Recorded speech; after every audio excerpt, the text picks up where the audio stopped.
Hello everyone, थोड़ा सा discuss करेंगे। GS3 का ही टॉपिक है और इकोनॉमी से रिलेटेड है। This topic is non performing asset. तो नॉन परफॉर्मिंग एसेट क्या है? Non performing asset, what is non performing asset? Let's discuss it for the mains perspective. वैसे तो आपको प्रीलिम्स में पता ही होगा ये क्या है। नॉन परफॉर्मिंग वो एसेट जो परफॉर्म नहीं कर रहा है। एसेट क्या? What are the assets?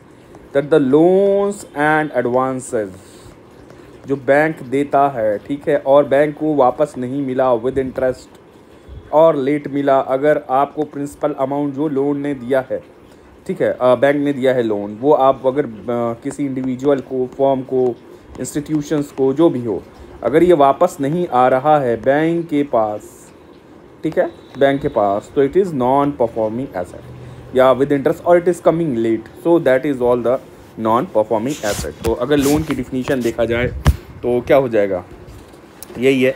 तो लोन इज़ क्या नाम है, a non performing asset is refers to the classification for loans और advances that are in default और एरियर्स, ठीक है। अब ये सब सारी चीज़ें हो गई हैं ये नॉन परफॉर्मिंग एसेट के बारे में, ठीक है।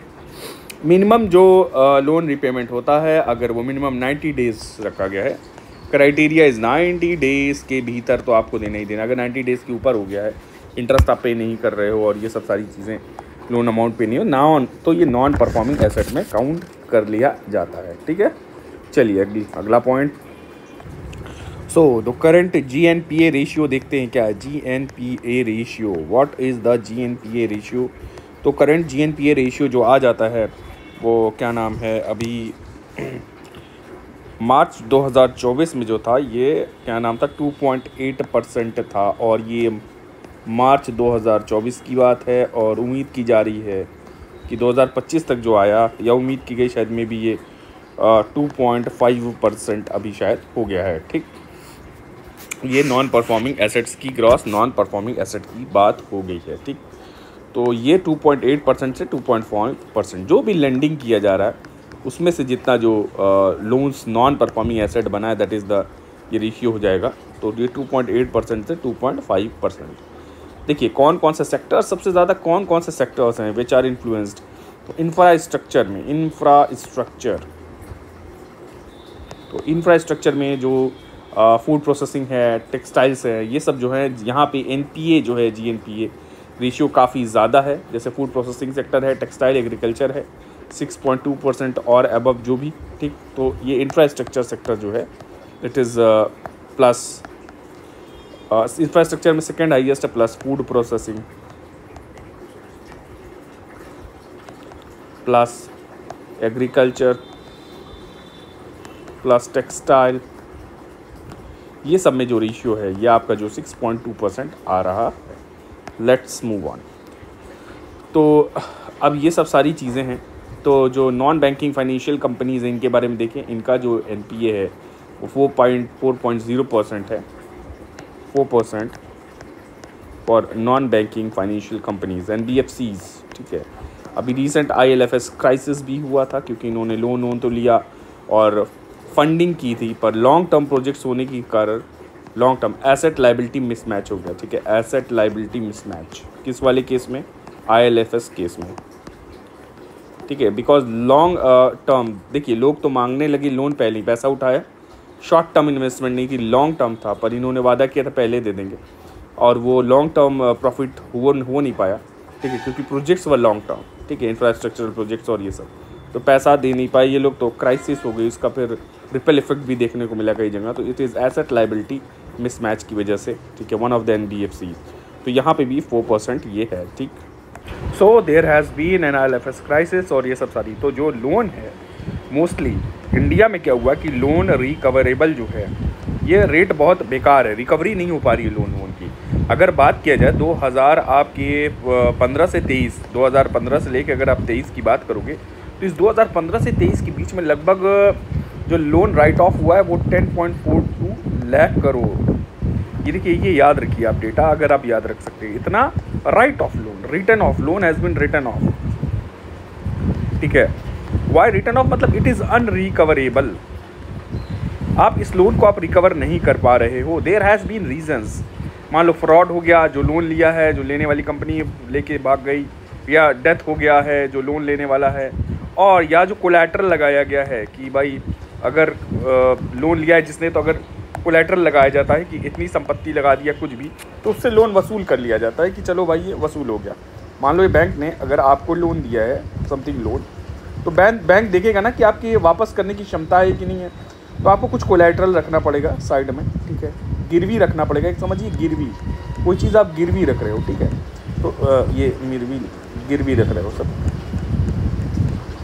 समथिंग, आप उसको लैंड गिरवी रख दो अपनी, फिर कई लोग सर्विस अपनी दिखाते हैं उससे पैसा कटता है, तो कोई एसेट आप गिरवी रख दो, मकान, ठीक है, उसकी वैल्यूएशन से फिर आपको लोन मिलता है कि भाई बैंक सेफर साइड में खेलता है। देखिए always bank place on a safer side, ठीक है, तो आपकी मकान की वैल्यू ज़्यादा है ना, तो बैंक कम लगाएगा, ठीक है, आपको, और उस कम वैल्यू आँक करके आपको फिर ये लोन देगा, कम लोन देगा।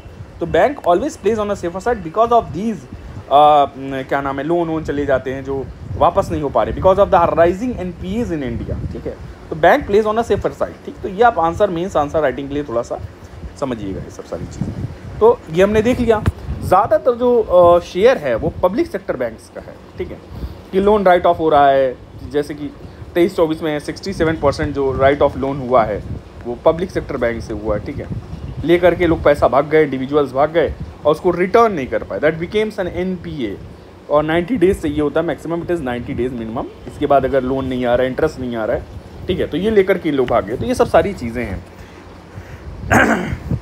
रिकवरी रेट भी उतनी ख़ास नहीं है। अगर पिछले 5 साल की अगर आप बात करोगे, लास्ट 5 ईयर्स, तो लास्ट 5 ईयर्स में लगभग 18 जो बैंक्स ने जो रिकवर किया है टोटल राइट ऑफ अमाउंट का, टोटल एनपीए का कह लीजिए, वो 18.7%, ठीक है, तो ये कुछ रिकवर्ड अमाउंट है, ठीक है, जो बैंक ने वापस ली। अब रीजंस क्या हैं, ठीक है, रीजंस क्या है भैया, पैसा लेके लोग क्यों भाग जा रहे हैं, what are the reasons behind NPA, rising NPA के पीछे क्या कारण है, आइए देखा जाए। बहुत सारे कारण होते हैं राइजिंग एनपीए के पीछे, ठीक है, चलिए आइए देखते हैं क्या क्या एक एक करके रीजंस हैं। सबसे पहला तो ग्लोबल इकोनॉमिक स्लो डाउन। अगर इकोनॉमी रिलेटेड देखोगे तो इकोनॉमिक स्लो डाउन जब वर्ल्ड में होता है, ठीक है, अब इससे क्या होता है कि हायर एनपीए बढ़ने की चांसेस बढ़ जाते हैं। कैसे? तो यहाँ पे reason being the global economic slow down. तो ग्लोबल इकोनॉमिक स्लो डाउन से क्या हुआ भाई, इन्वेस्टमेंट पे सब पे फ़र्क पड़ा, प्रॉफिटेबिलिटी पे फ़र्क पड़ा। स्लो डाउन में क्या होता है, नौकरियां चली जाती हैं। क्यों? क्योंकि भाई जो सेल है वो ज़्यादा नहीं हो रहा है, कंपनी का प्रोडक्शन है वो भाई डिमांड उसकी कम हो गई है, लोग सेविंग टेंडेंसी में ज़्यादा बिलीव कर रहे हैं, बहुत जैसे एकदम स्लो डाउन हो गई इकॉनमी। और मैन्युफैक्चरिंग है उसका मतलब एक डिमांड कम हो गई मार्केट में किसी वजह से, ठीक है, सब सारी चीज़ें। तो ग्लोबल इकोनॉमिक स्लो डाउन में क्या होता है, देयर इज़ अ वीकनिंग, बहुत इंपॉर्टेंट लाइन है, there is a weakening in borrowers ability, जो भी बोरो किया पैसा, borrowers ability to repay debt. तो लोन रीपे करने की एबिलिटी, जो लोन रीपे करने की एबिलिटी है, क्षमता है, वो वीक हो जाती है जब इकोनॉमिक स्लो डाउन होता है। Then you have other reasons are there. और कौन से रीजंस हो सकते हैं? चलिए बहुत सारे भी रीज़न हैं। देन ट्विन बैलेंस शीट, देख twin balance sheet problem syndrome, twin balance sheet, ये सिंड्रोम क्या है? Twin balance sheet syndrome. इस सिंड्रोम में क्या होता है भाई साहब? कुछ नहीं होता है भाई, विशियस साइकिल होती है जिसमें बैंक्स के पास लोन बढ़ जाता है, लोन कि बैंक के पास बैड लोन आ जाता है, और ये साइकिल घूमती रहती है किसके बीच में? और कॉर्पोरेट जो होते हैं डेट पे नहीं कर पाते हैं, डेट अनेबल टू पे। तो दिस ये पूरी फाइनेंस, ये जो पूरी साइकिल विशियस साइकिल है, इसी को कहा जाता है ट्विन बैलेंस शीट सिंड्रोम। ठीक सर। और ये जो पूरी विशियस साइकिल है, इसका वन ऑफ द रीज़न हो सकता है कि मान लो अच्छा वक्त चल रहा है, द इकोनॉमिक बूम, और उस टाइम में आपने ओवर लेवरेज कर दिया, ज़्यादा आपने लोन दे दिया कॉर्पोरेट्स को, ठीक है, और बाद में कोई ऐसी अनइवन सिचुएशन, कोई अनसर्टेन अनफॉर्चुनेट सिचुएशंस आई और वो कॉर्पोरेट जो है डेट पे नहीं कर पा रहा है, तो there had been optimistic growth projection, एक ऑप्टिमिस्टिक ग्रोथ प्रोजेक्शन, ठीक है, ऑप्टिमिस्टिक ग्रोथ प्रोजेक्शन थी बट क्या हुआ, इट्स ये प्रोजेक्शन फेल कर गया और क्या हुआ, over burdening, there has been an excessive debt हो गया जिसकी वजह से, और इसको रीपे करने में डिफ़िकल्टी आ रही है। रीपे करने में क्या आई, डिफ़िकल्टी। अब ये सारा क्या बन गया फिर, क्या नाम हो गया, NPA बन गया। ठीक, तो इकोनॉमिक डाउनटर्न की वजह से, स्लो डाउन की वजह से कॉर्पोरेट रेवेन्यू आया नहीं, फिर ये मतलब दे नहीं पाए। अब कॉर्पोरेट ने क्या किया, they struggled to pay the loan. Like Bhushan steel का एग्जांपल है यहाँ पे, defaulted as a global steel prices crash. जब ग्लोबल स्टील प्राइस क्रैश किया था पोस्ट 2015, तो Bhushan steel, there has been example of Bhushan steel which defaulted. ठीक है, क्योंकि पोस्ट 2014, पोस्ट क्या हुआ है, ये ग्लोबल स्टील प्राइस पोस्ट 2014 में ग्लोबल स्टील प्राइस क्रैश।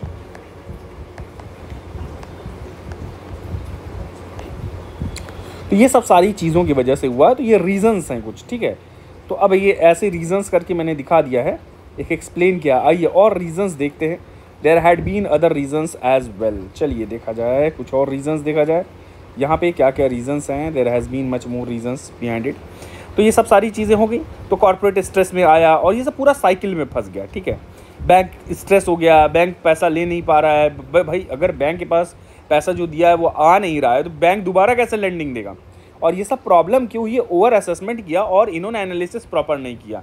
क्या एनालिसिस नहीं किया कि कैसी है भाई, कोई कॉर्पोरेट है, क्या पे कर पाएगा कि नहीं कर पाएगा, लॉन्ग टर्म ये स्ट्रक्चर, इसका स्ट्रक्चरल स्ट्रेंथ है कि नहीं लॉन्ग टर्म इसके अंदर।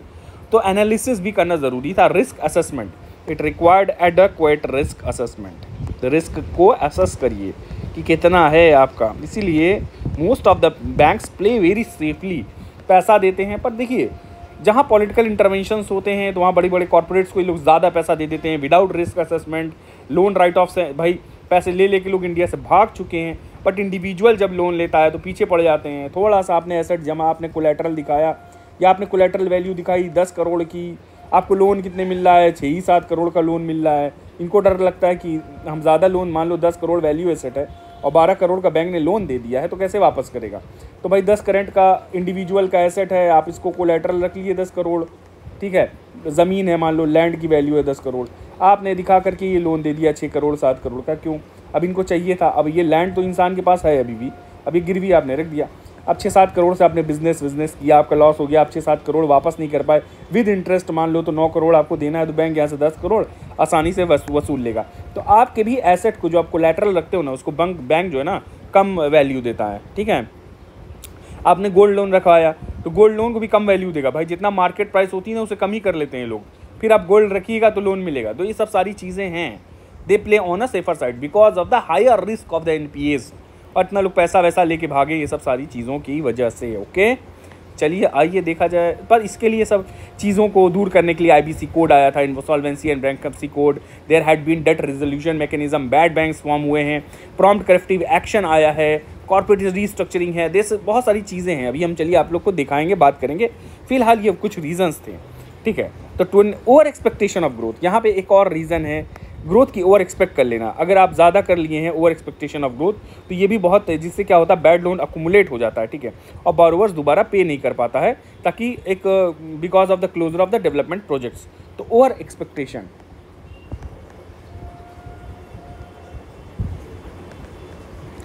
ऑफ इकोनॉमिक ग्रोथ, आपने ज़्यादा एक्सपेक्ट कर लिया, पैसा वैसा लगा दिया, लोन दे दिया, बाद में ग्रोथ हुई नहीं, वैसी ग्रोथ नहीं हुई तो रिटर्न नहीं हो पाया। बस यही काम है और कुछ नहीं। चलिए, ये सब रीजंस देख रहे हैं, एक पेज में मैं सारा रीजंस समराइज कर दूंगा आसानी से। तो दीज आर द रीजंस। चलिए फिर वही कंटिन्यूड है, रीजंस कंटिन्यूड। क्या रीजंस है, चलिए ऐसे पॉइंट वाइज देख लेते हैं यहाँ से, इस तरह से। चलिए आइए देखा जाए। तो कुछ स्टार्ड प्रोजेक्ट्स हैं। प्रोजेक्ट्स क्या भाई, आपने प्रोजेक्ट्स में क्या नाम है, आपने किया है वो इन्वेस्टमेंट किया है, और प्रोजेक्ट वो लॉन्ग रन पे मतलब दिक्कत कर रहा है, क्यों फ़ायदा उससे नहीं आ रहा है। कैसे, आप कोई प्रोजेक्ट लगाया, उसमें लैंड एक्विजिशन डिले हो गई, मान लो कोई प्रोजेक्ट लगा है, लिख दिए स्टार्ड प्रोजेक्ट्स, यहाँ पे stalled projects. Stalled projects is one of the reason. अच्छा, अच्छे से लिख दूँ थोड़ा, मैं यहाँ पे ऐसे कर देता हूँ, थोड़ा प्रेफरेबल बना दूँ। ठीक है, यहाँ पे लिख देता हूँ रीजंस। ठीक, अब आइए देखा जाए। ठीक है, स्टार्ड प्रोजेक्ट,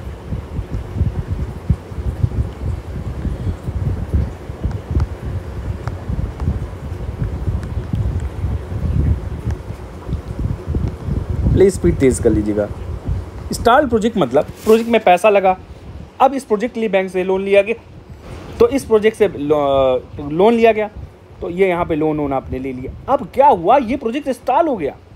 जब प्रोजेक्ट स्टॉल हो गया, जब लोन लिया गया है, तो इसको वापस अदायगी कैसे होगी लोन की, क्योंकि आपने तो प्रोजेक्ट स्टॉल रुक गया ना प्रोजेक्ट। अब किस लिए प्रोजेक्ट रुका, मान लो लैंड एक्विजिशन की देरी हो गई, लैंड एक्विजिशन नहीं हो पाया जहाँ पे लगाना है, ठीक है, ज़मीन नहीं ले पाए आप, या रेगुलेटरी हर्डल आ गए, कोई ब्यूरोक्रेटिक हर्डल आ गए, ठीक है, या आप कोई नॉर्म्स फॉलो नहीं कर रहे हो, प्रोसीजर नहीं फॉलो कर रहे हो, नियम कानून नहीं फॉलो किए, तो ये सब की वजह से ये डिफ़ॉल्ट हुआ, तो प्रोजेक्ट स्टॉल हो गया, वो NPA प्रॉब्लम, ठीक है। There has been increasing rise in frauds, ठीक है, फ्रॉड कैसे हो जा रहा है, फ्रॉड ले लेके पैसा भाग जा रहे हैं लोग, तो अनसस्टेनेबल बोरिंग हुई है, ठीक है। कई बार ना शेल कंपनीज लोग खोल लेते हैं, ठीक है, एक एग्जांपल है शेल कंपनीज।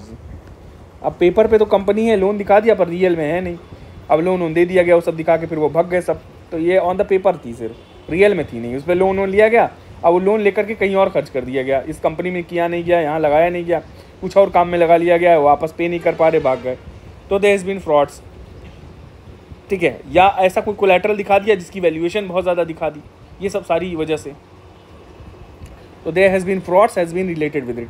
थोड़ा सा मैं फ्रॉड के बारे में थोड़ा डिटेल एक्सप्लेन करता हूँ ना, तो आपको ज़्यादा और समझ में आएगा, तो मज़ा आएगा भाई। अब इसमें फ्रॉड कैसे कैसे होता है, जैसे for example first documents, fake collateral दिखा दिया। अब इसने फ्रॉड कैसे किया, इसने फेक कोलैटरल दिखा दिया, भाई जो ज़मीन दिखाई वो इसकी थी ही नहीं। मान लो ये पर्सन ने लोन लिया बैंक से इसने लोन ले लिया, और इसने कोलैटरल पे एक लैंड दिखा दिया, ये लैंड इसकी थी, इसने कोलैटरल पे दिखा दिया, ये आपका कोलैटरल हो गया, कोलैटरल पे ज़मीन दे दी इसने, ठीक है। अब ये इसकी ज़मीन थी, इसने दिखाया कि इसकी ज़मीन थी, और ये बैंक से, फिर ये बैंक ने इसको लोन दिया। भाई इस लैंड पे ऑलरेडी मान लो लोन था, ऑलरेडी लैंड भी लोन से लिया था, और लैंड दिखा के कहीं और भी लोन था, मान लो किसी और बैंक में भी यही दिखा करके लोन था, या इसकी लैंड थी ही नहीं, ठीक है, या फर्जी लोन दिखा दिया, फर्जी पेपर बना लिया, कागज़ बना दिया, तो ये सब सारी ऑलरेडी इस लैंड पे भी मान लो लोन है, तो ये सब सारी चीज़ें जो है ये फेक, तो फॉर्जरी करना, फॉर्ज्ड डॉक्यूमेंट्स दिखाना, फेक कोलैटरल दिखाना, अपनी फाइनेंशियल हेल्थ दिखाना कि अच्छी है, दो you have hide the poor financial health, hide poor financial health, आपकी फाइनेंशियल इकोनॉमिक कंडीशन अच्छी नहीं है, पर आपने बैंक को दिखाया कि आपकी अच्छी है, तो यही सब हुआ था। अच्छा ये देखिए कोल्यूसिव फ्रॉड क्या होता है, बैंक बहुत एम्प्लॉय होते हैं, बैंक जो के एम्प्लॉय जो होते हैं वो कोल्यूसिव करप्शन जो होता है, कोल्यूसिव, ठीक है, they collude with borrowers to approve unviable loan, कहते चलो कोई बात नहीं, लोन वाला आता है वो भी बैंक एम्प्लॉय को पैसा देता है कि भाई हमें लोन दे दो, पैसा ले लो, ये कर लो, तो अनवायबल लोन्स दे दिया जाता है, और बहुत सारी प्रोसीजर्स जो फॉलो किए जाते हैं, रिस्क असेसमेंट निगलेक्ट किया जाता है, there has been the neglect of the risk assessment, तो ये सब सारी चीज़ें हैं जिसकी वजह से फंड आपने डाइवर्जन कर दिया, पर्सनल गेन के लिए कहीं और लगा दिया फंड, जिस पर्पस के लिए लगा है, प्रोजेक्ट फेल हो गया आपने, अब वो रिकवर नहीं कर पा रहा है। विजय माल्या ने क्या किया था, जो किंगफिशर एयरलाइंस के जो फंड थे वो डाइवर्ट किए थे, विजय माल्या डाइवर्टेड फंड्स, ठीक है, जो कि किंगफिशर एयरलाइंस के थे, फॉर किंगफिशर एयरलाइंस के लिए, और वो लगा दिया अदर वेंचर्स में, बस यहीं से दिक्कत हो गई, 9,000 करोड़ का NPA हो गया और फिर भाग गया, ठीक, तो ये फ्रॉड है, विजय माल्या वाला फ्रॉड, ठीक है। विलफुल डिफॉल्ट, इस क्या नाम है, इसमें आता है एक टर्म है विलफुल डिफॉल्ट, ये फ्रॉड वाला ही मैं बता रहा हूँ, ठीक है, विलफुल डिफॉल्ट, एक मिनट तो बड़ा कर लूँ, विलफुल डिफ़ॉल्ट, ये क्या भाई, विलफुल डिफ़ॉल्ट क्या है साहब, विलफुल डिफ़ॉल्ट जानबूझ के, विलफुल डिफ़ॉल्ट है इंटेंशनली, आपकी रीपेमेंट कैपेसिटी है बट आप पे नहीं कर रहे हो, ठीक है, इंटेंशनली नॉट पेइंग इट, आपको कोई दिक्कत नहीं है बट आप इंटेंशनली, दो यू हैव द कैपेसिटी, आपको पे करने की capacity but intentionally not paying the debt, तो विलफुल डिफ़ॉल्ट हो गया। अब विलफुल डिफ़ॉल्ट में जानते कौन आता है एग्जाम्पल, नीरव मोदी, ठीक है, समझ गए। अब फिर ऑपरेशनल फ्रॉड हो जाते हैं, इंटरनल फ्रॉड क्या होता है भाई, बैंक के ही कुछ एम्प्लॉई हैं, वो लोग फ्रॉड व्रॉड कर दिए, फेक अकाउंट बना लिया, फिर लोन देख लिया, घालमेल कर दिया, ठीक है। तो वो सब सारी चीज़ें। Poor oversight allows NPAs to accommodate the unnoticed, ये सब सारी चीज़ें हैं, ठीक है। तो पुअर ओवरसाइट होना चाहिए, पुअर ओवरसाइट नहीं होना चाहिए, ठीक है। तो ये सब सारी चीज़ें आ जाती हैं, ये आपका फ्रॉड वाले में आ जाएगा, ठीक है। और भी काफ़ी चीज़ें हैं, हम देख सकते हैं कि फ्रॉड की वजह से क्या क्या होता है। तो पूरा IL&FS क्राइसिस भी एक तरह से फ्रॉड ही था, ठीक। तो ये सब सारी चीज़ें हैं। तो let's continue with the other, वो क्या नाम है, दूसरे हम एग्जाम्पल के साथ जाते हैं। What are the other reasons. चलिए, यहाँ तो फ्रॉड वाला हो गया, चलिए आइए अगला रीजंस देखा जाए। Then there is mismanagement, poor corporate governance, इसकी वजह से भी होता है।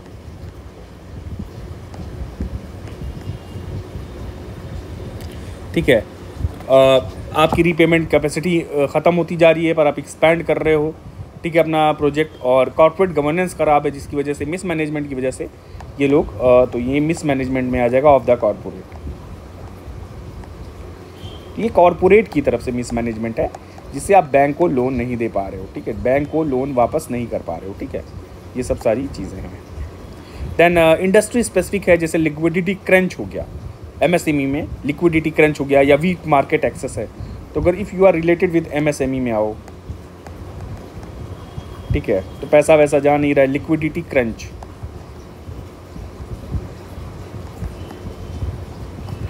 पैसे की कमी, ठीक है, आपने इन्वेस्ट किया और आप कमा नहीं पाए, सेल नहीं कर पाए, तो ऑलरेडी घूम के पैसा आपके पास आया नहीं, ठीक है। तो ये इंडस्ट्री स्पेसिफिक स्ट्रेस था, लिक्विडिटी क्रंच, और इनके पास वीक मार्केट एक्सेस है, तो अपने लोन लेके बैठ गए हैं तो दिक्कत हो जाएगी। हालांकि गवर्नमेंट सब्सिडी देती है, सपोर्ट करती है MSME सेक्टर को, ठीक है।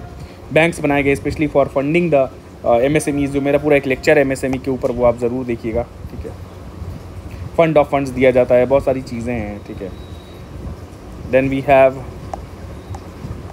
या इंडस्ट्रियल स्लो डाउन हो गया ग्लोबल इकोनॉमिक शॉक से, कोई ग्लोबल इकोनॉमिक शॉक किसी सेक्टर में हो गया, किसी चीज़ में। देन क्रॉप फेल्योर हो गया एग्रीकल्चर में, क्रॉप फेल्योर, तो आप बेच नहीं पाए, तो आप लोन नहीं अदा कर पाए, ठीक है। तो क्रॉप फेल्योर की वजह से प्राइस वोलेटिलिटी आ गई, और फिर आप लोन पे नहीं कर पा रहे, ये सब सारी चीज़ें हैं, ठीक है। तो ये सब सारी चीज़ें वन ऑफ द रीजंस हैं। आइए कुछ बैंक रिलेटेड प्रॉब्लम्स देखते हैं, अदर रीजंस देखा जाए, some more reasons are there. What are the reasons? Faulty lending practice, faulty lending practice. आप लोन किसको दे रहे हो?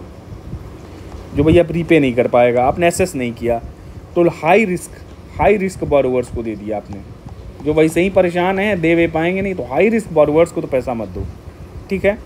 और कई बार पॉलिटिकल प्रेशर्स भी रहते हैं, इसलिए आदमी दे देता है। इनइफेक्टिव रिकवरी, ठीक है, रिकवरी कई बार इनइफेक्टिव हो जाती है, इनइफेक्टिव। बैंक्स के प्रोसीजर नॉर्म्स ऐसे नहीं है कि आप रिकवर नहीं कर पा रहे हो, ठीक है, आप रिस्क असेसमेंट नहीं कर रहे हो, बहुत सारी पुअर मॉनिटरिंग होती है, ठीक है। तो poor monitoring of the loans, ठीक, तो ये it is of the lack of skill, या आप कह दीजिए रिस्पॉन्सिबिलिटी, ये सब सारी चीज़ें होती हैं कि there is a poor monitoring, weak loan appraisal system, ठीक है, and lax in post disbursement oversight. तो पुअर मॉनिटरिंग, यहाँ पे आप लिख दीजिए पुअर मॉनिटरिंग बाय बैंक्स, ये होना बहुत ज़रूरी है, ठीक है। और वीक लोन अप्रेजल सिस्टम, इसका रीजंस हो सकता है वीक लोन अप्रेजल सिस्टम,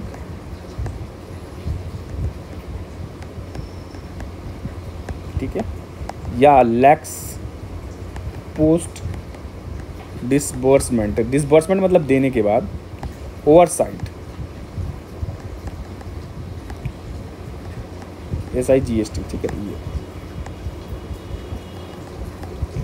ये आप प्ले स्पीड बढ़ा लेना। तो पोस्ट लैक्स इन, तो लापरवाही दिखाते हैं, पोस्ट डिसबर्समेंट ओवरसाइट नहीं करते हैं, और वीक लोन अप्रेजल सिस्टम, ये दोनों रीजंस है poor monitoring of the banks में आ जाएंगे। और इनइफेक्टिव रिकवरी है, आप कर नहीं पा रहे हो, फॉल्टी लेंडिंग प्रैक्टिस है, आप इस रिस्क हाई रिस्क बोरोवर्स को आप पैसा वैसा दे रहे हो। तो ये सब सारी चीज़ें हैं जो आती हैं, ठीक है। तो इसमें ये गवर्नेंस रिलेटेड भी कुछ चीज़ें आ जाएंगी, ठीक। तो faulty lending practice, poor monitoring, ये बैंक से रिलेटेड है। आइए और देखते हैं कुछ इसमें है। देयर हैज़ बीन, एक और चीज़ इसमें देखते हैं, ठीक है। कुछ प्रायोरिटी सेक्टर्स हैं जिनको लोन दिया जाता है। प्रायोरिटी सेक्टर लेंडिंग में भी PSL, प्रायोरिटी सेक्टर लेंडिंग में जैसे एजुकेशन सेक्टर है, इसमें भी लोन अकुमुलेट हो जाता है 8% एटलीस्ट NPA इसमें, ठीक है। तो ये भी एक दिक्कत करता है कि प्रायोरिटी सेक्टर्स में आप लोन दिए वो वापस नहीं आया है। Then you have frequent loan moratorium. What is loan moratorium, आइए दिखाते हैं आपको। लोन मोरेटोरियम मतलब एक ढील दे दी गई है बोरोवर्स को। क्या हुआ है लोन मोरेटोरियम? अब इसमें क्या दिया है, थोड़ा सा रिलैक्सेशन दिया जाता है, रिलैक्सेशन इन टाइमली पेमेंट। किसको? बोरोवर्स को। जो भी आपके बोरोवर्स हैं इनको थोड़ा सा रिलैक्सेशन दे दिया गया कि आप कुछ छूट दे दी जा रही है, मोरेटोरियम दे दिया जा रहा है टाइम पीरियड, इसमें आप मत दीजिए। तो क्या हो जाता है कि इससे जो है इसका मिसयूज़ होता है। It is a kind of a temporary relief. क्या कहते हैं इसको? Temporary relief. क्या ये टेम्पररी रिलीफ है।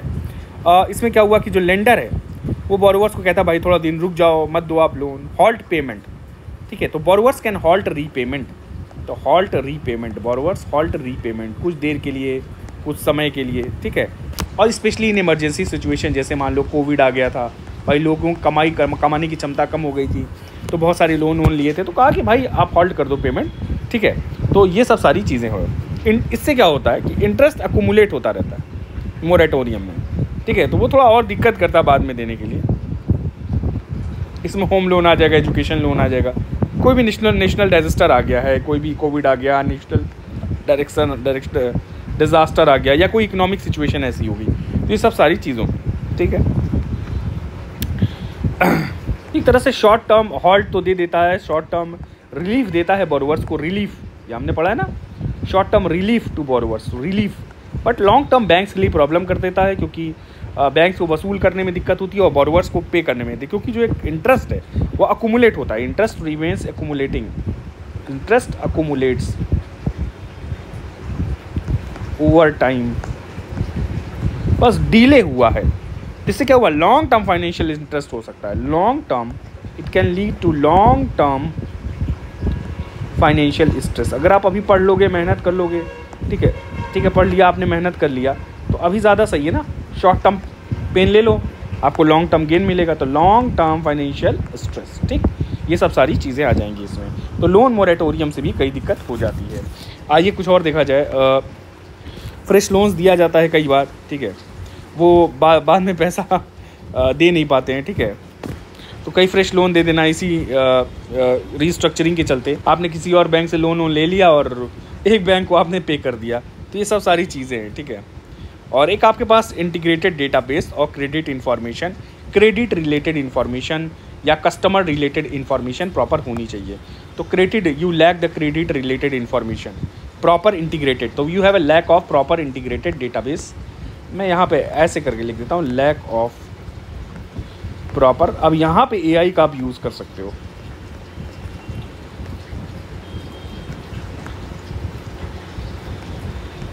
यहाँ यूज़ AI और डेटा एनालिटिक्स, ताकि आप अपने गवर्नेंस, एफिशिएंसी और लोन डिफ़ॉल्ट, ये सब सारी चीज़ों को रोक पाओ। लोन डिफ़ॉल्ट को, NPA ना हो पाए, लोग पैसा लें तो पैसा दे दें, ठीक है। तो ये सब सारी चीज़ें, कई बार बैंक भी डिफ़ॉल्ट कर जाते हैं, लोगों का पैसा जमा है, भाग गए। भाई एक तरह से नुकसान होता है, एक तरह से फ़ायदा। बैंक अगर स्ट्रेस में आता है, कई बार बैंक अगर स्ट्रेस में आए, तो बैंक ने भी तो पैसे लिए हुए हैं, जमा करवाएं ना इंडिविजुअल से, तो इनको भी तो दिक्कत आती है। तो ओवरऑल थोड़ा जो है ये सब चीज़ें जो है दिक्कत करती हैं। कुछ और रिलेटेड है, जैसे पॉलिसीज़ हैं, कुछ गवर्नमेंट पॉलिसीज़ हैं, रेगुलेटरी चैलेंजेस हैं, डिले इन प्रोजेक्ट अप्रूवल है, ये सब जो है पॉलिसी पैरालिसिस ले लो, पॉलिसी पैरालिसिस, गवर्नमेंट की हो गई, किसी की हो गई, ये सब सारी चीज़ें, इससे भी दिक्कत आ जाती है। देखिए, higher rate of litigation of cases, ठीक है, इसकी वजह से जो है कई सेक्टर, माइनिंग है, पावर स्टील है, तो इससे भी कई बार फ़र्क पड़ जाता है। तो यहाँ पे क्या है कि प्रोजेक्ट डिलेज हो जा रहे हैं, पॉलिसी वाले में देख लिया जाए एक बार, प्रोजेक्ट डिलेज हो जाते हैं, ठीक है भाई, गवर्नमेंट पॉलिसीज़ की वजह से स्टार्ट प्रोजेक्ट्स हो जाते हैं। तो ये सबसे क्या होता है, NPA प्रॉब्लम तो राइज हो ही जाती है, ठीक है। तो ये सब सारी चीज़ें रिस्पॉन्सिबल होती हैं। फिर हाई लिटिगेशन रेट है, कोर्ट में पैसा लगता है, ठीक है। और इसमें क्या है कि क्या होता है कि इसमें कि माइनिंग, मान लो माइनिंग है, स्टील है, जैसे माइनिंग है, या स्टील है। अब गवर्नमेंट की कुछ ऐसी पॉलिसीज़ आई कि इनको बैन कर दिया गया या इन पे कुछ रोक लगा दी गई, कुछ इनके प्रोक्योरमेंट में, रॉ मटेरियल में, फंक्शनिंग में, या इन्वायरमेंटल रिलेटेड इशू आ गया, या लोग प्रोटेस्ट करने लगे कि यहाँ पे नहीं होना चाहिए। ठीक है, तो ये सब सारी की वजह से प्रोजेक्ट डिलेज होगा, केस कोर्ट में केस देगा, लिटिगेशन होगा, उसमें पैसा खर्च करेगा। अब ये माइनिंग और स्टील कंपनी है, कोई मान लो ये एनपी लोन लेके बैठी है, अब ये ऐसे ही बैंक ने दे के रखा हुआ है, अब ये यहाँ इन्वायरमेंटल प्रोटेस्ट और ये सब सारी चीज़ों से परेशान है, तो क्या है, यहाँ पे तो एनपीए प्रॉब्लम तो आएगी ना। और लिटिगेशन कोर्ट में चल ही रहा है, और ठीक है देर में फैसला आता है, डिलेड फैसला जो आता है, डिलेड जस्टिस, तो इससे जो है प्रोजेक्ट डिले हो जाता है, बहुत सारी चीज़ें हैं। Then you have new issue is the red tapism.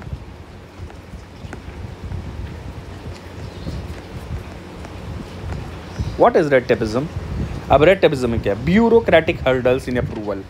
भैया अधिकारी हैं, आईएएस वाईएएस हैं, बाबू हैं, तो ब्यूरोक्रेटिक हर्डल, फाइल पास वास करने में दिक्कत कर देते हैं। इसलिए नियम कानून है ना, कहीं ना कहीं लूप होल दे के फंसा दिया आपने, लैंड एक्विजिशन नहीं हुआ, ठीक है, इन्वेस्टमेंट, ये सब सारी चीज़ें हैं, या प्रोजेक्ट पास नहीं कर रहे हो, सिंगल विंडो, इसीलिए सिंगल विंडो क्लियरेंस सिस्टम बनाया गया भाई, मल्टीपल डिपार्टमेंट्स इंटीग्रेट करो, एक ही जगह सब हो जाए।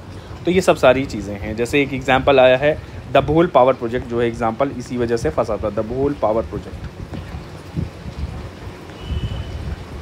ठीक है, तो यहाँ से इसने लोन लिया होगा, और ये यहाँ ये जो है इसने एनपीए प्रॉब्लम कंट्रीब्यूट कर दिया, बैंक से लिया हुआ पैसा वैसा उठाए होंगे, ये सब सारी चीज़ें होंगी। अच्छा, क्रेडिट कल्चर इरोजन भी एक टॉपिक है इस पर, कि one of the reason is, ये सब रीजंस पढ़ रहे हैं। क्रेडिट कल्चर मैं एक उसमें समराइज़ करूँगा, ठीक है, एक पेज दे दूँगा, नहीं तो credit culture erosion, what it is, ये क्या है credit culture erosion? Credit culture erosion में क्या, लोन वेवर्स दिए जाते हैं, तो लोग बैठे रहते हैं कि लोन वेव ऑफ हो जाएगा, लोन वेवर्स, तो जो फ्रीक्वेंट लोन वेवर्स दिए जाते हैं, तो people wait and don't pay the loan, तो borrowers delay loan payment, loan repayment, why, भी इंतज़ार करते हैं कि लोन वेव ऑफ हो जाएगा, तो ये हो गया क्रेडिट कल्चर इरोजन। ठीक है, तो ये सब सारी चीज़ें हो जाती हैं, तो ये पूरा साइक्लिकल प्रोसेस हो जाता है सब। ठीक है, रेवेन्यू आ नहीं रहा है कॉर्पोरेट के पास, फिर कॉर्पोरेट पैसा अदा कर नहीं पा रहा है, फिर बैंक के पास अलग प्रॉब्लम हो गई, बैंक लोन दे करके बैठा है, तो फिर इसमें गवर्नेंस इश्यूज़ आ जाते हैं, बहुत सारी चीज़ें आ जाती हैं। लेट्स सी कितना टाइम हुआ है मुझे, चलिए बहुत समय है, 1 घंटे तक का तो बना सकते हैं। ठीक है, ठीक है, अब यहाँ पे कुछ इम्पैक्ट्स देते हैं। What are the impacts of non performing asset? तो जो भी नॉन परफॉर्मिंग एसेट है उसका इम्पैक्ट क्या है, आइए इसको देखा जाए। तो यहाँ स्टार्ट करते हैं। सबसे पहले क्रेडिट क्रंच, भाई बैंक के पास पैसा ही नहीं है, बैंक के पास पैसा ही नहीं है। जब बैंक के पास पैसा नहीं है तो देगा कैसे आपको? ठीक है, क्योंकि लेके तो पैसा भाग गए, बैंक की फंक्शनिंग, बैंक को फिर से उधार लेना पड़ेगा, बैंक के लिए फाइनेंशियल क्राइसिस आ जाएगी ना, बैंक तो फिर बंद हो जाएगा, दूसरे का पैसा भी लिया होता है बैंक, तो ये सब पूरा क्या है। अब ये सब सारी चीज़ें, फिर poor ease of doing business, लोग आएंगे नहीं भाई, इन्वेस्टमेंट नहीं करेंगे, फॉरेन इन्वेस्टर्स वीक होगा, एफडीआई ये सब जो है ईज़ ऑफ डूइंग बिजनेस का पे फ़र्क पड़ेगा, तो लोग फिर आएंगे। It will degrade degrade ease of doing business. ठीक, इकोनॉमिक स्लोडाउन, इससे इकोनॉमिक स्लोडाउन की प्रॉब्लम भी हो सकती है। Economic, it can lead to economic slowdown. ठीक है, दूसरा है एफडीआई, एफपीआई, ये सब आएगा नहीं, हम बता चुके हैं, एफडीआई है, एफपीआई है। फॉरेन इन्वेस्टर्स जो हैं वो लैक करेंगे, फॉरेन इन्वेस्टर्स लैक्स हो जाएगा, फॉरेन इन्वेस्टर्स क्या नाम है, इन्वेस्ट करने में थोड़ा सा क्या करेंगे, डीले करेंगे, लो इंटरेस्ट दिखाएंगे। ठीक है, चलिए आगे देखा जाए। फिर एनपीए रेजोल्यूशन नहीं होगा, कंपनी ख़राब हो रही है, पैसा नहीं दे पा रही है, तो अनएम्प्लॉयमेंट की भी प्रॉब्लम आ सकती है। ठीक है, और क्या प्रॉब्लम हो सकती है? प्रायोरिटी सेक्टर, पैसा नहीं है, तो प्रायोरिटी सेक्टर लेंडिंग जो होती है, बैंक्स है, प्रायोरिटी सेक्टर लेंडिंग में एजुकेशन है, सोशल सर्विस के लिए है, एग्रीकल्चर सेक्टर के लिए है, हेल्थ के लिए है, तो प्रायोरिटी सेक्टर लेंडिंग में पैसे की कमी, तो there will be financial crunch. वो हमने पढ़ा है ना ऊपर, फाइनेंशियल क्रंच, क्रेडिट क्रंच, तो it will impact the priority sector lending. ठीक है, लेट्स मूव ऑन। दूसरा है क्रेडिट मिलेगा नहीं, गवर्नमेंट स्पेंडिंग नहीं हो पाएगी, तो रिड्यूस सोशल स्पेंडिंग। जो भी सोशल सेक्टर पे सरकार स्पेंड कर रही है तो वो नहीं हो पाएगा। There will be reduce social spending, than there will be limited access to credit, पैसा नहीं होगा, बैंक दे नहीं पाएगा, ठीक है। तो ये सब सारी चीज़ें आ जाएंगी। दूसरा है, अगर आरबीआई से रिलेटेड देखा जाए तो आरबीआई का क्या है, एक रेगुलेटरी रोल है ताकि इम्प्रॉपर फंक्शनिंग जो होती है बैंक से उससे बचाए, ठीक है। तो इट विल एक शक होगा आरबीआईज क्रेडिबिलिटी, डाउट ऑन आरबीआईज क्रेडिबिलिटी, कि क्या क्रेडिबिलिटी है कि नहीं। जिस शेड्यूल्ड कॉमर्शियल बैंक को लाइसेंस दे रहा है आरबीआई, रजिस्टर कर रहा है, क्या आरबीआई की क्रेडिबिलिटी है कि उस बैंक को इसने रेगुलेट नहीं किया, तो there doubt on the RBI's credibility, ठीक। अच्छा, अब ये सब करने के लिए स्ट्रिक्टर रूल्स चाहिए, रेगुलेशंस चाहिए, तो you need a prompt corrective action, ठीक है। प्रॉम्प्ट करेक्टिव एक्शन पे क्या है कि बैंक बार बार आरबीआई जो है बैंक की लैंडिंग वेंडिंग और ये सब देखता रहता है, ठीक है, और करेक्ट करता रहता है, ठीक है। एक्शन लेना ना, prompt corrective action. Then you have government RBI tussle, तो there is government versus RBI. कई बार टसल होता है, आरबीआई चाहता अपने आप से प्रॉब्लम की क्लियर करें, बट गवर्नमेंट इंटरवेंशन बहुत ज़्यादा हो जाता है, ठीक है, या आरबीआई बहुत बार मनमानी करने लगेगा, तो इन दोनों में कोऑर्डिनेशन कोऑपरेशन की ज़रूरत है बहुत ज़्यादा, ठीक। चलिए आइए कुछ और इम्पैक्ट देते हैं। बैंक्स के ऊपर क्या इम्पैक्ट पड़ता है, तो बैंक्स के ऊपर इम्पैक्ट अगर बैंक्स देखा जाए तो बैंक्स ऑन बैंक्स क्या ऑन बैंक्स इम्पैक्ट पड़ रहा है, चलिए देखा जाए। तो ये थोड़ा आरबीआई पे ऊपर क्या इम्पैक्ट है, ये सोशल स्पेंडिंग हो गई, थोड़ा इस तरह से मैं दिखा रहा हूँ। बैंक्स के ऊपर क्या है, बैंक्स की प्रॉफिटेबिलिटी रिड्यूस हो जाएगी, रिड्यूस्ड प्रॉफिटेबिलिटी, ठीक है। दूसरा क्या हो जाएगा, कैपिटल ओरिजन, पैसा नहीं होगा, कैपिटल बेस नहीं होगा, ताकि ये कैपिटल, तो क्या होगा, कैपिटल इरोजन मतलब क्या होता है पता है ना, छिन्न भिन्न हो जाए पूरा। इरोजन मतलब मिट्टी इरोड कर रही है, कट रही है, जा रही है, बह रही है, ठीक है। तो capital erosion is there. Base नहीं स्ट्रॉन्ग है तो कैसे लेंडिंग वेंडिंग करेगा, इसके पास कैपिटल नहीं होगा तो लैंड क्या करेगा। कैपिटल लोन जो होता है वो भी एक कैपिटल का पार्ट है, लोग जमा कर रहे हैं, बैंक के पास अपना एसेट है, ये सब सारी चीज़ें हैं, ठीक है। तो इनका अब एनपीए करने के लिए इनको अपना सेट करना पड़ेगा ना, एक हायर रेगुलेटरी गाइडलाइन होगी, एज पर एक बेटर एक प्रैक्टिस यूज़ करना पड़ेगा इनको। तो there will be a provisioning pressure on bank.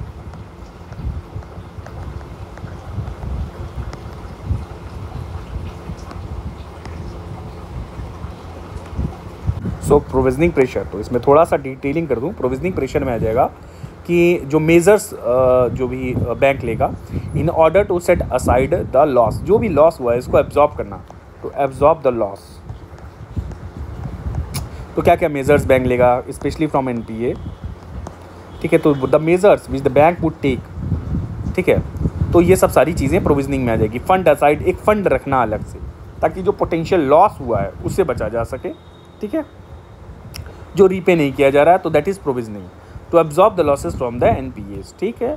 और रेगुलेटरी रिक्वायरमेंट जो सेंट्रल बैंक्स की है, comply with the RBI's regulatory requirement, comply RBI's, जो भी आरबीआई के रेगुलेटरी रिक्वायरमेंट्स हैं, ठीक है, जो आरबीआई कह रहा है यही करो, तो वो सब करना, कंप्लाई करना इससे, ठीक है। कुछ स्पेसिफिक प्रोविज़न है, जैसे फॉर एग्जांपल प्रोविजनिंग में क्या क्या आ जाएगा, कुछ स्पेसिफिक प्रोविज़न है, जैसे allocated for identified high risk loan, ठीक है, कोई हाई रिस्क लोन आया है, ठीक है, उसके लिए अलग से एक स्पेसिफिक प्रोविज़न है।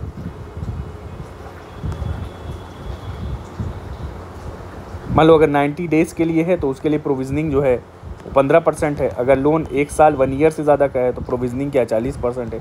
तो एक फ़ंड सेट असाइड करना ताकि इकोनॉमिक लॉस से बच सकें, ये सब पूरा प्रोविजनिंग में आ जाएगा। रेगुलेटरी, इसमें क्या होता है कि पहले आइडेंटिफाई किया जाता है कि लोन को, ठीक है, कि ओवर ड्यू स्टेटस क्या है, उसके हिसाब से प्रोविजनिंग होती है, ठीक है। और फंड अलग से रखा जाता है, जहाँ प्रॉफिट हुआ है तो प्रोविजनिंग अकाउंट में डाला जाता है, ठीक है। तो बैंक्स, इससे बैंक की नेट इनकम, तो जो प्रॉफिट है तो उसमें प्रॉफिट से एक प्रोविजनिंग फंड निकाला गया, प्रोविजनिंग अकाउंट में डाला गया पैसा, ये फंड डाला गया, क्या किस करने के लिए, एनपीए को मैनेज करने के लिए, एनपीए को सॉर्ट आउट करने के लिए। इससे क्या होता है, बैंक का नेट प्रॉफिट कम हो जाएगा, बैंक्स नेट प्रॉफिट डिक्रीजेस, ठीक है। तो बैंक का नेट प्रॉफिट डिक्रीज़ कर जाता है, कम हो जाएगा। जाहिर सी बात है, अगर बैंक का मुनाफा हुआ है उससे कुछ अमाउंट आप निकाल रहे हो और ये प्रोविजनिंग के लिए सेट कर रहे हो, एनपीए मैनेज करने के लिए, तो मुनाफा तो कुछ कम हो ही जाएगा। फिर क्या है कि बार बार प्रोविजनिंग करने से जो है ना कि लोन की पुअर क्वालिटी होती जाएगी, जिससे क्या लोगों का ट्रस्ट कम होता जाएगा, फिर आप इंटरेस्ट रेट बढ़ाते जाओगे, क्रेडिट रेटिंग है, ये सब सारी चीज़ें हैं, तो ये सब सारी चीज़ें दिक्कत करती हैं। तो ओवरऑल बस यही है प्रोविजनिंग वाले में, ठीक है। चलिए आइए, और भी हैं रीज़न्स हैं, बैंक्स के रीज़न्स और देख लेते हैं। डिपॉजिटर्स जो हैं उन पे क्या नाम है, मास हिस्टीरिया हो सकता है भाई, लैक करेंगे ट्रस्ट और फेथ बैंक में, तो मास हिस्टीरिया ऑफ बोरोवर्स या लेंडर्स और क्या नाम है, और इंडिविजुअल्स कह सकते हैं आप, और डिपॉजिटर्स। डिपॉजिट जो बैंक में पैसा किए वो भी तो भग जाएंगे कि भैया अरे यार ये क्या है, ठीक है, उनको डर लगेगा जमा करें, बैंक वल्नरेबल हो जाएगा। इट विल ट्रस्ट और स्टेबिलिटी ऑफ बैंक, एक तो ट्रस्ट और स्टेबिलिटी दोनों के लिए ख़तरा है, ठीक है, ये एनपीए की बात चल रही है। Then you have a credit worthiness, कोई भी बॉरोवर है लोन रिटर्न कर रहा है, लोन रिटर्न नहीं कर रहा है, वो एनपीए बदल जा रहा है, तो इसमें क्रेडिट वर्दीनेस ऑफ द बात आएगी बॉरोवर पे भी, ठीक है। तो बॉरोवर के लिए चाहिए कि वो जमा कर दे, ठीक है, उसकी क्रेडिट पे फ़र्क पड़ेगा तो बैंक फिर आगे लोन नहीं देगा। Bank will not further lend to a borrower अगर वो जमा नहीं कर पा रहा है पैसा, ठीक है। अब ये सब सारे रीजंस थे, देखिए आइए मैं आपको रीजंस रिवाइज करा दूँ।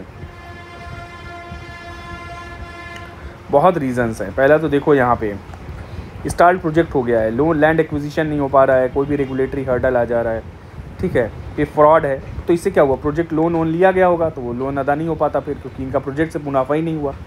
फ्रॉड हो गया, फेक कोलैटरल दिखा दिया, ज़मीन वमीन शेल कंपनीज बनी हुई हैं, पेपर पे कंपनी है, रियल में है नहीं, वो फंड डाइवर्ट कर लिया गया, डाइवर्जन ऑफ फंड हो गया।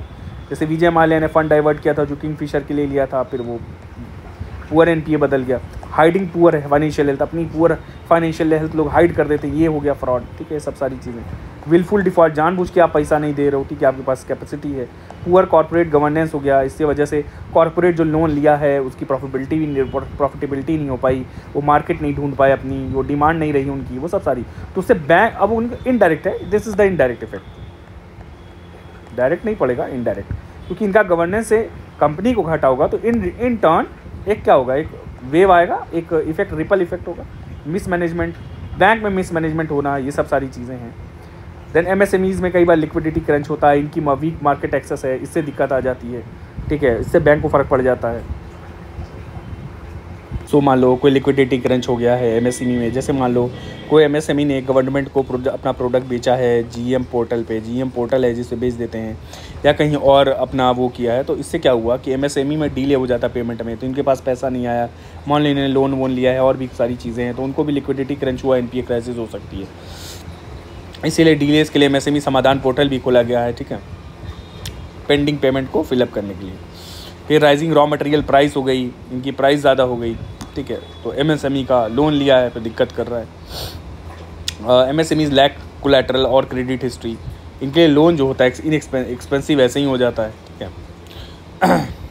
कई एमएसएमई हैं जो ईएमआई पेमेंट नहीं कर पाते हैं, ठीक है, कोविड-19 में बहुत लॉस हुआ था, तो एमएसएमई सेक्टर जो है भाई पे नहीं कर पाया था, तो शट डाउन हो गया, तो वहाँ एनपीए हो गया, ठीक है। अब एमएसएमई डिफ़ॉल्ट से लोन प्रोविजनिंग करनी पड़ी, अलग से फंड रखना पड़ा इसको मैनेज करने के लिए, ठीक, तो ये पूरा जो है एक साइक्लिकल लॉस पूरा हुआ है, ठीक है।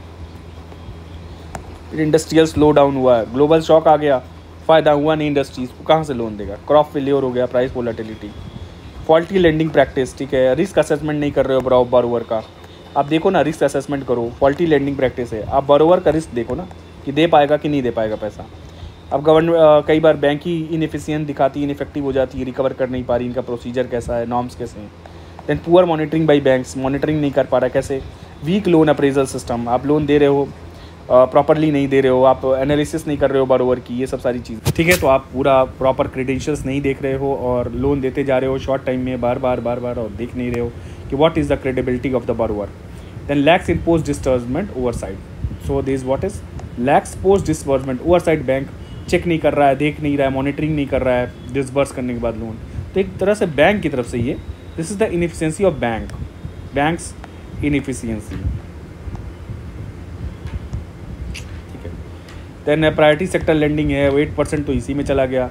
लोन मोरेटोरियम, मतलब आप रिलैक्सेशन दे रहे हो टाइमली पेमेंट में, चलो रुक जाओ, टेम्पररी रिलीफ, कैसे हॉल्ट कर देता है बोरोवर रीपेमेंट कि हम थोड़ा रुक के पेमेंट करेंगे, ठीक है, तो borrowers the halt repayment, that interest accumulate करता रहता है over time. Long term financial stress, भाई ये क्या है, ये लॉन्ग टर्म फाइनेंशियल स्ट्रेस में बदल जाता है, क्योंकि इंटरेस्ट रेट तो बढ़ता रहता है ना, फिर वो आप देर में दे रहे हो तो इंटरेस्ट तो अकुमुलेट होता जाएगा, तो इससे दिक्कत हो जाएगी। फिर देन आपके पास प्रॉपर इंटीग्रेटेड डेटाबेस नहीं है, इसके लिए आप एआई यूज़ करो, डेटा एनालिटिक्स यूज़ करो, पॉलिसी पैरालिसिस है, प्रोजेक्ट डिले हो जा रहा है, स्टॉल्ड प्रोजेक्ट है, जैसे यहाँ पे मैंने बताया था स्टील इंडस्ट्री है, इसने लोन वोन लिया, फिर कुछ इन्वायरमेंटल प्रॉब्लम हुआ, लैंड एक्विजिशन प्रॉब्लम हुआ, इंटरेस्ट प्रोटेस्ट होने लगे कुछ, तो इससे एनपीए अकोमुलेट हो गया क्योंकि ये काम ही नहीं किया स्टील इंडस्ट्रीज़। ठीक है, कुछ हुआ था ऐसे, जैसे कर्नाटका में आयरन ओर बैन हुआ था इंडस्ट्री जो भी। देन रेड टेपिज्म है, ब्यूरोक्रेटिक हर्डल आ रहे हैं, दबोल पावर प्लांट इन्हीं की वजह से रुक गया था, प्रोसीजरल डिलेज कर दिए इन लोगों ने, सब सारी चीज़ें। क्रेडिट कल्चर इरोजन क्या है यहाँ पे, लोन वेवर क्या है, बार बार लोन तो वेव ऑफ हो ही जाएगा, माफ़ हो ही जाएगा, इसलिए लोग लोन विलफुल लोन पेमेंट नहीं कर रहे हैं। Then there is impact of NPA, credit crunch हो गया, पैसा नहीं है भाई, बैंक एनपीए ही चला जाएगा, कहाँ से पैसा लाएगा बैंक लेके भाग गए पैसा, वैसा लोग इधर उधर खर्च कर दिए, तो क्रेडिट क्रंच बैंक के लिए, तो बैंक प्रायोरिटी सेक्टर लेंडिंग में नहीं दे पाएगा, सोशल सर्विसेज में नहीं पाएगा, और बैंक गवर्नमेंट इनिशिएटिव्स में नहीं दे पाएगा, लोगों को नहीं दे पाएगा। इससे क्या, poor ease of doing business पे इफेक्ट पड़ेगा, क्योंकि कोई भी बिजनेस स्टार्ट करता आदमी तो पूरा कैश नहीं लगाता, थोड़ा बहुत लोन वोन ले लेता ही है, हर आदमी लोन लेता है, तो एक ईज़ ऑफ डूइंग बिजनेस पे फ़र्क पड़ेगा। देन इकोनॉमिक स्लो डाउन हो सकता है, फॉरेन इन्वेस्टर्स नहीं आएंगे भाई आपके पास, ठीक है, वो लैक दिखाएंगे, they will lack to invest in India, और they will lack interest to invest in India, ये सब सारी चीज़ें। अनएम्प्लॉयमेंट है, फिर प्रायोरिटी सेक्टर लेंडिंग में पैसा नहीं जाएगा ज़्यादा, क्योंकि क्रंच हो गया, पैसा है नहीं, तो पीएसएल में कैसे भेज दिया जाए, फिर रिड्यूस सोशल स्पेंडिंग, ये सब सारी चीज़ें हैं। ठीक है, तो आरबीआई की क्रेडिबिलिटी पे शक होगा कि आरबीआई कैसे मॉनिटर कर रहा है, क्या prompt corrective action measures use किए हैं, तो पीसीए फ्रेमवर्क इसीलिए बनाई है to correct the banks lending capacity या उनका डेट ट्रैप को दूर करना, है सब सारी चीज़ें हैं। और प्रॉम्प्ट लिस्टिंग हो जाती है बैंक्स की, और ये बैंक जो हैं ये इन पे दाग है, ये मतलब बेचारे मैनेज नहीं कर पा रहे हैं और एनपीए वसूल नहीं कर पा रहे हैं। ठीक, तो इससे क्या है, बैंक की प्रॉफिटेबिलिटी, बैंक पे क्या असर पड़ता है, बैंक की प्रॉफिटेबिलिटी कम होती है, तो पीएसएल में नहीं दे पाएगा, सोशल सर्विस लेंडिंग नहीं कर पाएगा। Capital erosion, there will be bank का कैपिटल इरोजन हो जाएगा, बेस ही नहीं है तो देगा कहाँ से। ठीक है, बैंक का कैपिटल क्या है, लोन वोन है, इनका खुद का एसेट है, ठीक है, जो लोन दे रहा है बैंक। देन प्रोविजनिंग प्रेशर है बैंक पे, अलग से प्रॉफिट में से कुछ पैसा निकालेगा बैंक और उसको एनपीए मैनेज करेगा, तो इससे क्या होगा, बैंक का नेट प्रॉफिट कम हो जाएगा। अब जब बैंक का नेट प्रॉफिट कम होगा तो कैसे फिर लेंडिंग वेंडिंग करेगा आगे बैंक। ठीक है, तो लॉस एब्जॉर्ब करने के लिए प्रोविजनिंग प्रेशर हो जाता है बैंक पे, इसको आरबीआई की रेगुलेटरी रिक्वायरमेंट से और फिर से रिलाई करना पड़ेगा। जैसे 90 डेज से ज़्यादा है तो 15% प्रोविजनिंग है, 1 ईयर से ज़्यादा है तो 40%, तो ये सब सारी चीज़ें। फिर मास हिस्टीरिया ओवर डिपॉजिटर, डिपॉजिटर कहेंगे अरे हमने बैंक में पैसा जमा किया, वो कहीं और दिया, उसको मिला नहीं है, तो हमारा पैसा कौन देगा। ठीक है, तो मास हिस्टीरिया, छोड़ के भागने लगेंगे, पैसा निकालेंगे। And then this trust and stability, इससे क्या होगा, बैंक पे ट्रस्ट कम होगा और स्टेबिलिटी भी बैंक पे फ़र्क पड़ेगा, इट विल रिमेन अनस्टेबल। ठीक है, नेक्स्ट लेक्चर से और भी टॉपिक्स हैं वो हम देखेंगे। ठीक है, नेक्स्ट लेक्चर से मे बी हम लोग स्टार्ट करेंगे कि इनिशिएटिव्स क्या लिए गए हैं, और एनपीए रिजोल्यूशन और डिक्रीज इन एनपीए और वे फॉरवर्ड कुछ होगा, तो 1 घंटा आधा 1 घंटा और लगेगा। ठीक है, ओके, थैंक यू।